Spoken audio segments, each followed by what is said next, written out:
Um pai solteiro consertou o carro de uma viúva milionária. O detalhe que ele ignorou mudou tudo. O som metálico da chave inglesa caiu no chão no mesmo instante em que Eduardo percebeu o detalhe que mudaria sua vida. Mas já era tarde demais para fingir que não tinha visto, porque naquele segundo o destino da viúva milionária e o dele se entrelaçaram de um jeito irreversível. Eduardo trabalhava em silêncio na garagem ampla da mansão, acostumado a não chamar atenção. Pai solteiro, mãos calejadas, pensamentos sempre no filho pequeno que o esperava em casa. Consertar carros era o que pagava as contas, nada além disso. Ele não queria problemas, nem histórias, apenas terminar o serviço e ir embora. Helena observava de longe, vestida de preto mesmo meses após o enterro do marido. A fortuna herdada não preenchia o vazio nos olhos dela. O carro, importado parado, era apenas mais um lembrete de que algo sempre quebrava em sua vida. Quando Eduardo chegou, ela mal falou, apenas entregou a chave e se afastou. O problema parecia simples, um defeito no sistema elétrico. Eduardo mergulhou no trabalho, concentrado, sem reparar nos detalhes ao redor. Fotografias antigas na parede, portas sempre trancadas, um silêncio pesado demais para uma casa tão grande. Ele ignorou tudo, como sempre fez com a vida alheia. Enquanto desmontava uma parte do motor, encontrou algo estranho, um compartimento improvisado, mal escondido. Dentro havia um pequeno envelope plastificado. Eduardo franziu a testa, mas pensou em fechar e esquecer. Não era assunto dele. Nunca fora. Ele só queria terminar o serviço. Helena desceu as escadas naquele momento, atraída pelo barulho interrompido. Seus olhos se fixaram nas mãos de Eduardo, que seguravam o envelope aberto sem perceber. O rosto dela perdeu a cor, e por um instante o luto deu lugar ao pânico cru, quase infantil. Isso não deveria estar aí, ela disse com a voz falhando. Eduardo levantou o olhar confuso, sentindo um frio estranho subir pela espinha. Ele pediu desculpas, tentou devolver, mas já havia visto o suficiente para saber que não era algo banal. Dentro do envelope havia um pendrive e uma aliança masculina diferente da que Helena usava no enterro. Eduardo não entendeu, mas sentiu o peso do silêncio entre eles. Algo naquela casa não estava enterrado junto com o marido dela. Helena respirou fundo e pediu que ele fechasse a garagem. A ordem soou mais como súplica. Eduardo obedeceu, mesmo sabendo que aquilo ultrapassava a linha invisível que sempre respeitara. O trabalho já não era apenas consertar um carro. Ela contou que o marido tinha segredos, negócios obscuros, ameaças veladas. Aquele pendrive era a prova, esquecida por descuido, escondida no único lugar que ele jamais verificaria: o carro. Eduardo ouviu tudo calado, sentindo o peso da confiança forçada. Ele pensou no filho, na vida simples que levava e no risco que agora respirava o mesmo ar que ele. Quis ir embora, mas algo o prendeu ali. Talvez a tristeza de Helena, talvez o senso antigo de fazer o que era certo, mesmo quando custava caro. Quando o carro finalmente ligou, o som do motor pareceu alto demais. Helena segurava o envelope com mãos trêmulas. Eduardo limpou o suor da testa e disse que estava pronto. Ela agradeceu, mas o olhar dela dizia que nada estava resolvido. Ao sair da mansão, Eduardo sentiu que tinha ignorado um detalhe pequeno demais para alguém tão acostumado a sobreviver. Não percebeu que, ao ver aquele envelope, já não era apenas um mecânico. Algo tinha sido acionado, e o preço seria cobrado muito em breve. Eduardo dirigia pela estrada escura, sentindo o coração bater mais rápido que o normal, como se cada quilômetro o afastasse da ignorância confortável que sempre o protegeu. O envelope não estava mais em suas mãos, mas a imagem dele permanecia gravada na mente, insistente, perturbadora. Ao chegar em casa, encontrou o filho dormindo no sofá, abraçado ao travesseiro gasto. A luz da televisão piscava em silêncio. Eduardo ficou alguns segundos parado, observando aquele pequeno mundo que dependia apenas dele e sentiu um medo que não sentia desde a morte da mãe do menino. Naquela noite, o sono não veio. Cada ruído parecia maior, cada sombra mais densa. Ele se perguntou quantas vezes passara por situações perigosas sem perceber, quantas escolhas feitas por necessidade o haviam trazido até ali. Pela primeira vez, consertar um carro parecia pouco para proteger quem amava. Na manhã seguinte, o telefone tocou cedo demais. O número era desconhecido. Eduardo atendeu com a voz rouca, tentando soar normal. Do outro lado, silêncio por alguns segundos, seguido de uma respiração contida que ele reconheceu imediatamente. Helena falou seu nome como se estivesse pedindo permissão para continuar viva. Disse que não conseguia confiar em ninguém, que homens estranhos rondavam a mansão desde a noite anterior. Pediu ajuda, não como milionária, mas como mulher assustada, encurralada pelos próprios segredos. Eduardo hesitou. Cada instinto gritava para ficar fora daquilo, mas ao olhar para o filho tomando café na mesa, percebeu que fugir nem sempre era ensinar segurança. Às vezes, era ensinar medo. Ele disse que iria até lá depois do trabalho e desligou antes que pudesse se arrepender. A mansão parecia diferente durante o dia, mais exposta, quase vulnerável. Helena o recebeu com os olhos cansados, maquiagem mal disfarçando noites sem dormir. Ela trancou as portas atrás deles e falou em voz baixa, como se as paredes tivessem ouvidos. Ela contou que o marido não morrera de causas naturais.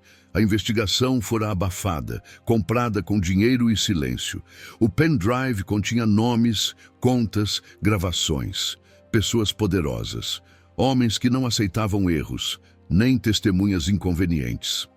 Eduardo sentiu um nó no estômago. Aquilo ia muito além do que ele podia resolver. Disse que não era herói, que só consertava motores. Helena sorriu triste, dizendo que o marido também dizia consertar coisas, até destruir tudo que tocava. Enquanto conversavam, um barulho do lado de fora cortou o ar. Passos no jardim, vozes abafadas. Helena empalideceu. Eduardo a puxou para longe da janela, o corpo reagindo antes da mente. O medo deixou de ser abstrato e ganhou forma concreta. Eles se esconderam no escritório, cercados por livros caros e lembranças que agora pareciam ameaçadoras. Eduardo percebeu que sua vida simples jamais o preparara para aquilo, mas também notou que nunca se sentira tão desperto, tão consciente de cada escolha. Os homens foram embora depois de longos minutos que pareceram horas. Helena tremia. Eduardo segurou sua mão por impulso, um gesto pequeno, humano, que fez os olhos dela se encherem de lágrimas contidas há tempo demais. Ela perguntou por que ele estava ali, mesmo sem obrigação. Eduardo respondeu que não sabia. Talvez fosse porque alguém precisava ficar quando tudo desmoronava. Talvez fosse porque ignorar detalhes já tinha custado demais para muita gente. Ao sair da mansão naquela noite, Eduardo sentiu que a linha entre sua antiga vida e a nova tinha sido cruzada sem volta. Ele não era mais apenas um pai solteiro tentando sobreviver. Era alguém que sabia demais. Em casa, ao deitar o filho, prometeu em silêncio que faria o impossível para protegê-lo, mesmo que isso significasse enfrentar pessoas que nunca deveriam ser desafiadas. O detalhe ignorado agora exigia um preço, e Eduardo começava a entender que não teria escolha a não ser pagar. Eduardo passou o dia inteiro com a sensação de estar sendo observado, mesmo dentro da oficina barulhenta onde trabalhava havia anos. Cada cliente parecia um estranho em potencial. Cada carro estacionado tempo demais virava ameaça. Ele percebeu que o medo agora fazia parte do seu corpo. Quando o expediente terminou, ele não voltou direto para casa.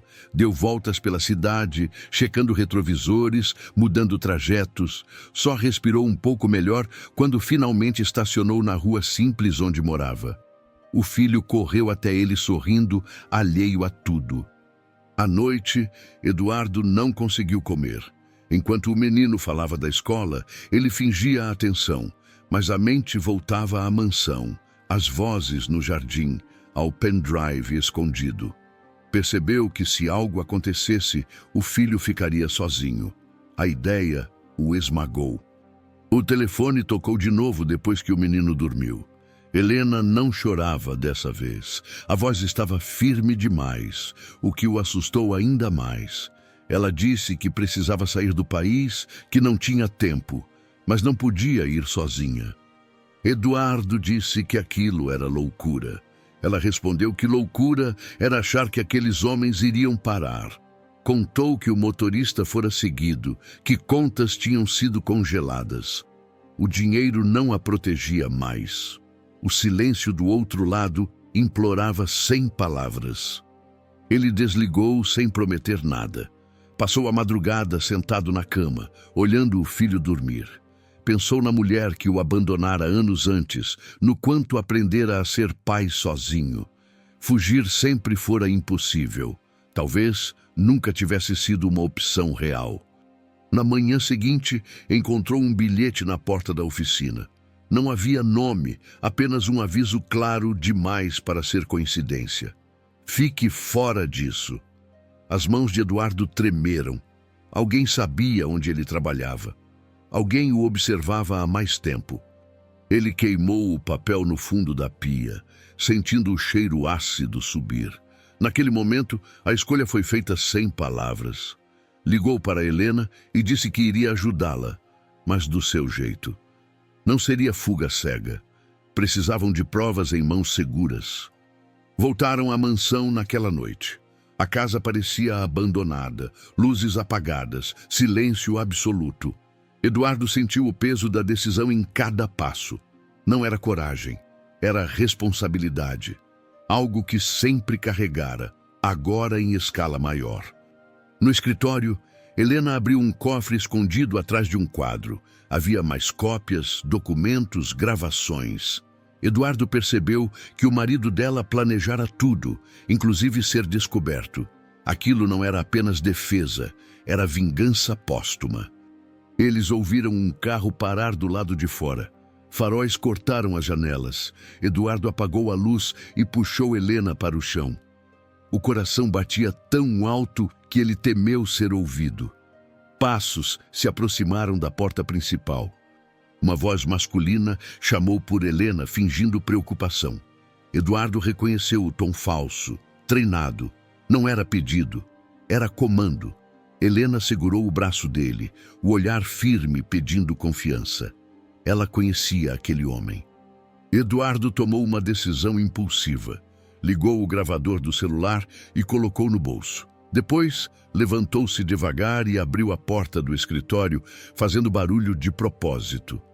Os passos mudaram de direção imediatamente. O homem entrou no corredor alto, terno escuro, sorriso educado demais.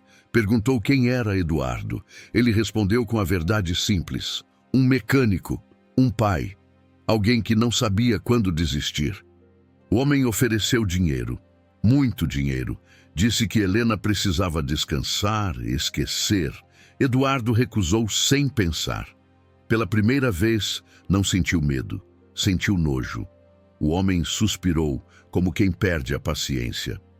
Antes que algo pior acontecesse, sirenes ecoaram ao longe. O sorriso desapareceu.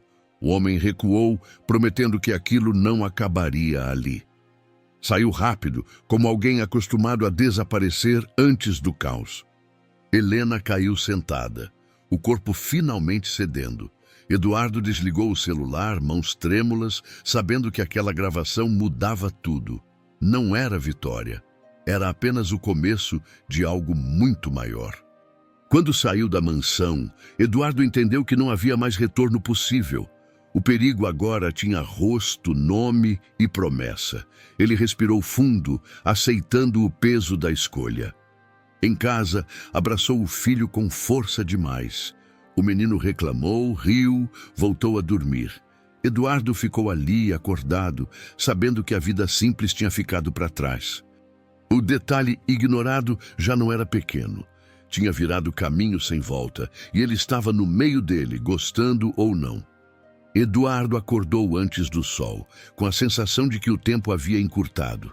Preparou o café em silêncio, observando o filho comer distraído, sem imaginar que o mundo do pai tinha mudado de forma irreversível.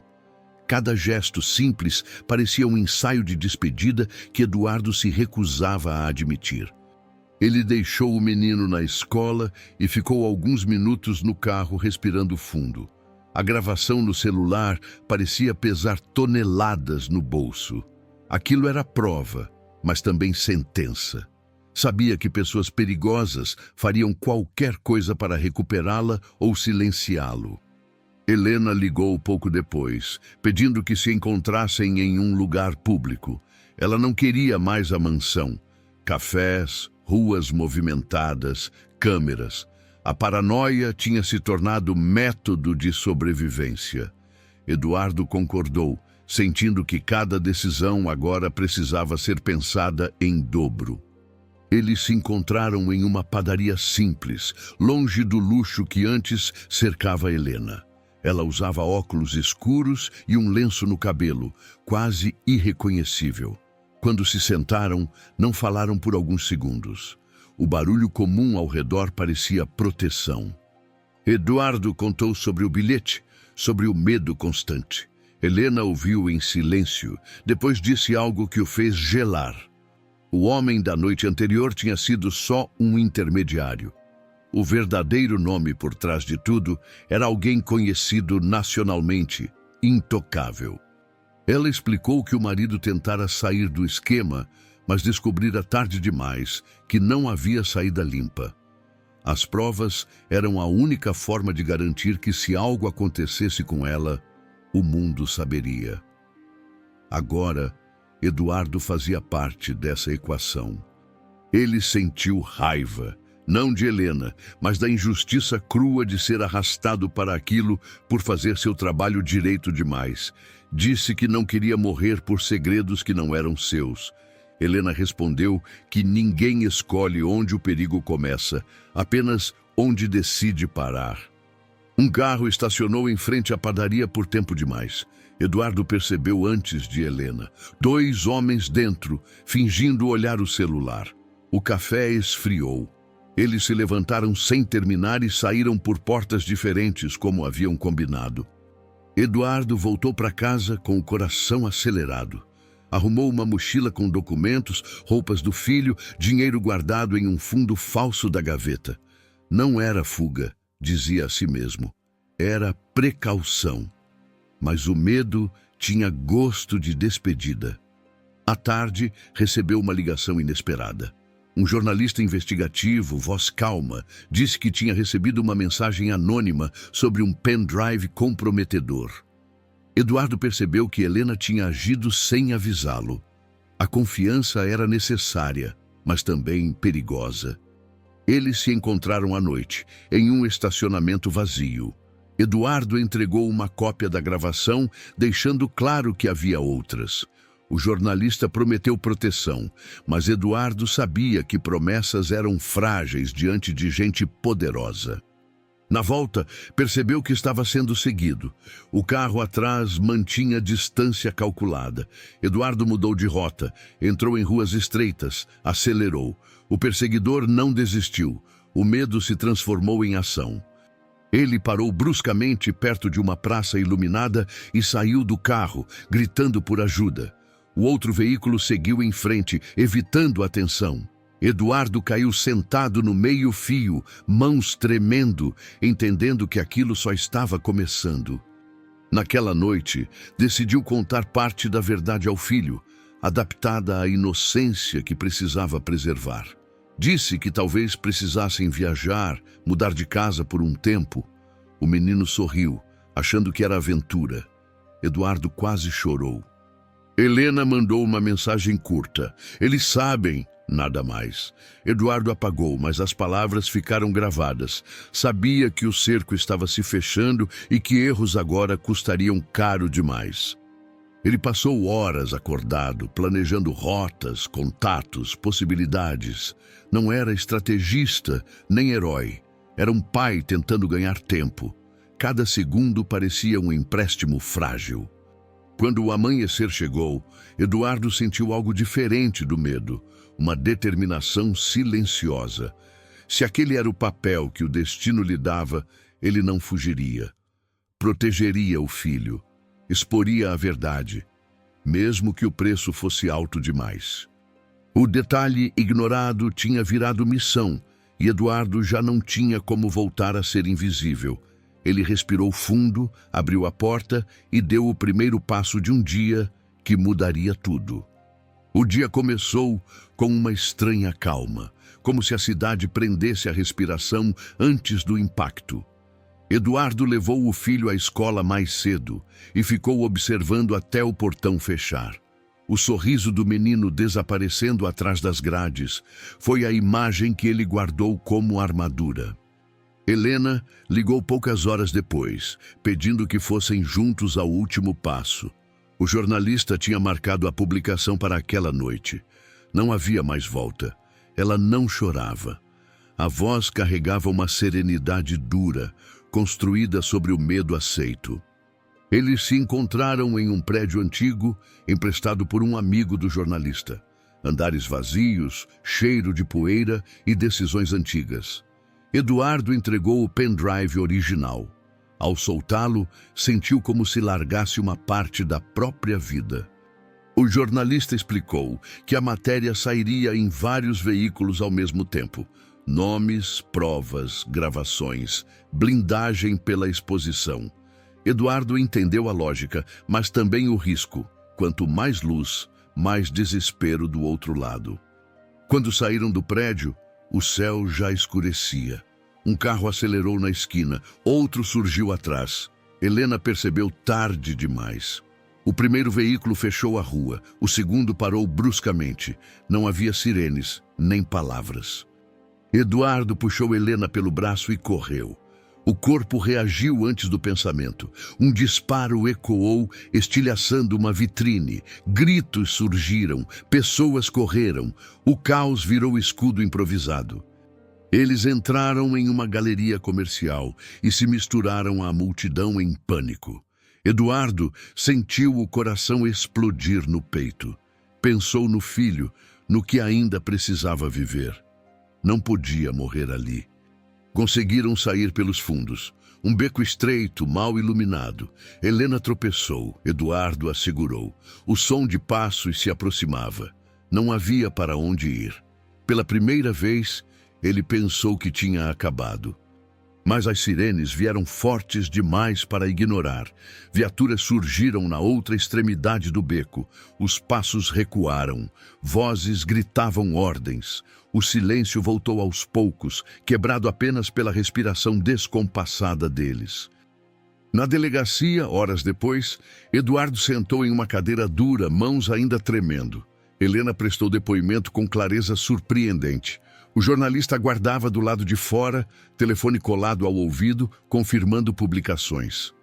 Quando finalmente liberaram Eduardo, já era madrugada.